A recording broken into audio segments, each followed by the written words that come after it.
നിന്നിട്ടില്ല. ആദ്യത്തെ ഒരു കൊല്ലം മാത്രമാണ് ജോലി ചെയ്തിട്ടുള്ളൂ. പിന്നെ എല്ലാം സ്വന്തമായിട്ടുള്ള ഇങ്ങനെ സാഹചര്യത്തിന്റെ സമ്മർദ്ദം മൂലം കിട്ടിയ ജോലികളായിരുന്നല്ലോ. അപ്പൊ അങ്ങനെ ആദ്യം തന്നെ എല്ലാവരും വരണ പോലെ തന്നെ വിസിറ്റ് വിസയിൽ ദുബായിക്ക് വന്നു. കരാമയിലൊരു 750 ദിർഹം കൊടുത്തിട്ടൊരു ഫ്ലാറ്റിൽ താമസിക്കുന്നു. അങ്ങനെ ബങ്ക് ബെഡിൽ താമസിക്കുന്നു. 5-6 പേര് താമസിക്കുന്നു. അങ്ങനെയുള്ള ഇതാണ്.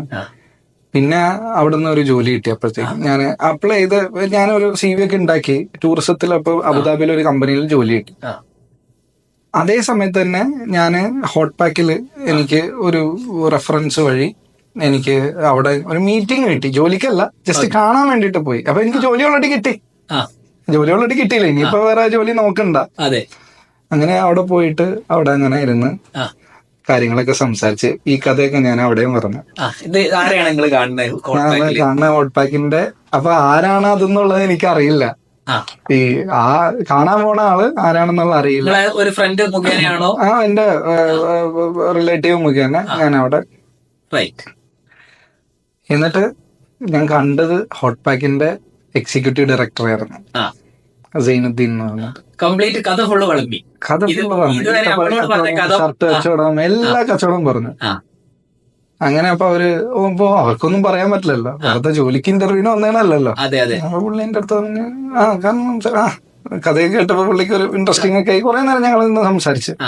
എന്നിട്ട് ശരി പോവാന്ന് പറഞ്ഞിട്ട് പോയപ്പോ കുറച്ച് കഴിയുമ്പോൾ പുള്ളി എന്നെ വിളിച്ചിട്ട് പറഞ്ഞു ഒരു കാറ്റലോഗ് അവിടെ നിന്ന് എടുത്തുകൊണ്ട് പോക്കോളാൻ പറഞ്ഞു.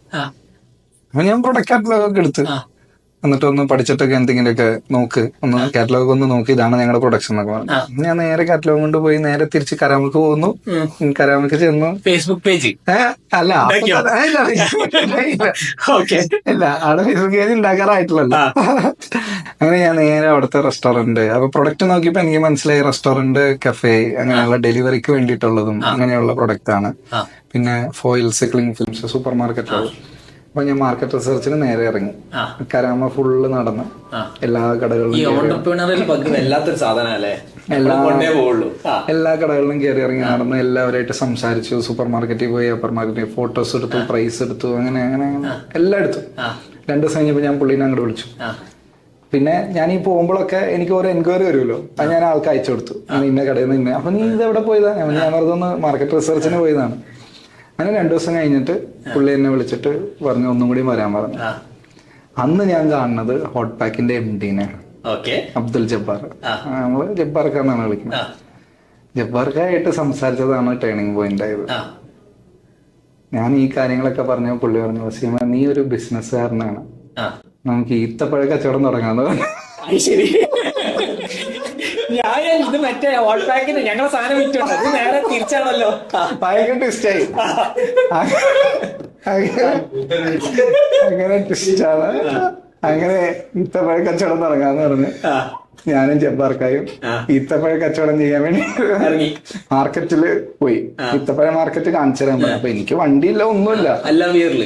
അവിയറിലല്ല, നമ്മുടെ വാട്ടർ ഫ്രണ്ട് മാർക്കറ്റിലാണ് പോയത്.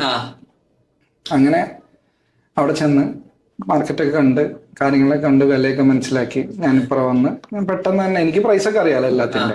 മാർക്കറ്റ് റിസർച്ചും സ്റ്റഡിയും പ്രൈസിങ്ങും എന്ത് ചെയ്യണം എല്ലാം ഞാൻ ഉണ്ടാക്കി കൊടുത്തു. അപ്പൊ പുള്ളി നീ ഈത്തപ്പഴ കച്ചവടക്കാരനല്ലേ, അപ്പൊ ഇതൊക്കെ നിനക്ക് എങ്ങനെ അറിയണേന്ന് വെച്ചു. ഈ വെബ്സൈറ്റ് ഉണ്ടായി. ഞാൻ ഫുൾ പ്രപ്പോസൽ കൊടുക്കണേ. ഈത്തപ്പഴ കച്ചവടം തുടങ്ങണമെന്നുണ്ടെങ്കിൽ നമുക്കൊരു ഷോറൂം വേണം.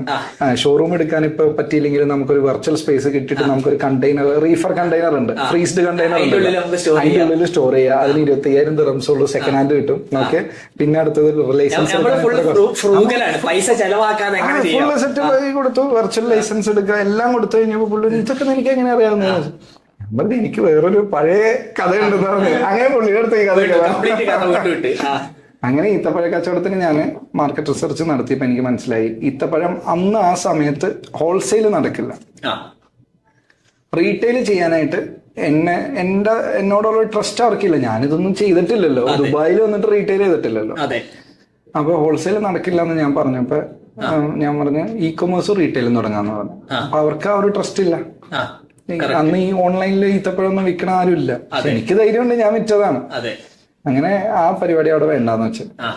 അപ്പൊ ഞാൻ ചോദിച്ചു ഇനി എന്ത് പണി ചെയ്യും? അപ്പൊ ഞാൻ പറഞ്ഞു എനിക്കൊരു സിസ്റ്റം താട്ടെ, ഇന്റർനെറ്റ് ഉള്ള ഒരു സിസ്റ്റം താട്ടെ, ഒരു സീറ്റും തരാൻ. അങ്ങനെ ഞാൻ അവിടെ ഇരുന്ന് നമ്മുടെ പഴയ വീണ്ടും പരിപാടി തുടങ്ങി, സെർച്ച് തുടങ്ങി. ഞാൻ ഇപ്പൊ എവിടെയോ കണ്ടല്ലോ നമ്മുടെ 12th ഫെയിൽ ഫിലിമില് അതിനകത്ത് അറിയില്ല വീണ്ടും റീസ്റ്റാർട്ട്. അതെ, അങ്ങനെ ഗൂഗിൾ കീവേഡ് പ്ലാനർ എടുത്തു. അബുദാബി ജോലി വേണ്ട അബുദാബി ജോലി വേണ്ടെന്ന് വെച്ചു. കാരണം ഈത്തപ്പഴ കച്ചവടം ജബ്ബാർക്കല്ലേ, കച്ചവടമാണല്ലോ നമുക്ക് ഇഷ്ടം. Life set. പിന്നെ അത് ടൂറിസം ആണെന്ന് ഞാൻ ചെയ്തുകൊണ്ടിരുന്ന സാധനം തന്നെയാണ്. അപ്പൊ അത് ആ ഒരു തീരുമാനത്തിന് ഭയങ്കര ഒരു ബുദ്ധിമുട്ടിയാണ് ആ തീരുമാനം ഞാൻ എടുത്തത്. കാരണം എനിക്ക് അറിയാവുന്ന മേഖല വിട്ടിട്ട് അറിയാൻ പാടില്ലാത്തൊരു മേഖലയിലേക്കാണ് പോണേ. അത് അത്യാവശ്യം നല്ല ശമ്പളമുള്ള ജോലി തന്നെയായിരുന്നു. അത് ഇതുപോലെ ഈ എടുത്ത ആള് ആ കമ്പനി നിർത്താൻ പോവാണ്. പുള്ളിക്ക് അറിയാവുന്ന ഒരാളെ അത് ഏൽപ്പിച്ചിട്ട് പുള്ളിക്ക് സ്വസ്ഥമായിട്ട് ഇരിക്കണം. അങ്ങനെ ഒരു നല്ലൊരു മാനേജീരിയൽ പോസ്റ്റ് തന്നെയാണ് എനിക്ക് കിട്ടിയത്. അങ്ങനെ പുള്ളി വിസയൊക്കെ എടുക്കാൻ പോയപ്പോഴാണ് പിന്നെ ഇവര് സൈനിക്കാനെ കാണുന്നതും പിന്നെ ജബ്ബാർക്കാനെ കണ്ടെത്തിയപ്പോഴാണ് പുള്ളിയുടെ അടുത്ത് സലാം പറഞ്ഞു. അങ്ങനെ ഞാൻ പറഞ്ഞു പുതിയൊരു മേഖലയിലേക്ക് പോവാം, ടൂറിസത്തില് ഓൾറെഡി പൊട്ടിയില്ല, റീസ്റ്റാർട്ട് ചെയ്യണ്ടാവാം. അങ്ങനെ ഇവിടെ വന്നു സെർച്ച് എടുത്ത് നോക്കി. അപ്പോഴാണ് അറിയുന്നത് പാക്കേജിങ് റിക്വയർമെന്റ്സിന് വേണ്ടിയിട്ടും അതുപോലെ തന്നെ പേപ്പർ കപ്സ്, പേപ്പർ ബാഗ്, അങ്ങനെയുള്ള ഡിസ്പോസിബിൾ പ്രൊഡക്ട്സിന് നല്ല സെർച്ച് ഉണ്ട്.